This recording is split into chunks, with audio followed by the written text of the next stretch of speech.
अब कुछ खबरें कारोबारी दुनिया से। आपको बताएं, पाकिस्तान स्टॉक मार्केट में तेजी का तसलसल बरकरार है। कारोबारी हफ्ते के पांचवें और आखिरी रोज पाकिस्तान स्टॉक एक्सचेंज में 166 पॉइंट्स का इजाफा देखने में आया है, जिसके साथ हैंडेड इंडेक्स 78,694 पॉइंट्स की सतह पर ट्रेड कर रहा है।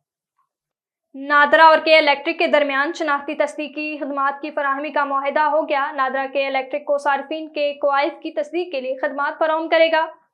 नादरा खदमात की बदौलत शहरियों को नए कनेक्शन के हसूल और मीटर की अपनी नाम पर मुंतकिली में मदद मिलेगी।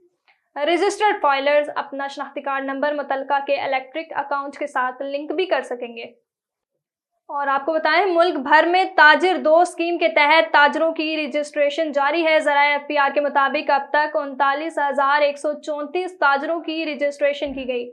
मुल्क के 6 बड़े शहरों में 36,122 ताजरों ने रजिस्ट्रेशन करवाई। लाहौर में सबसे ज्यादा 15,057 ताजरों ने रजिस्ट्रेशन करवाई।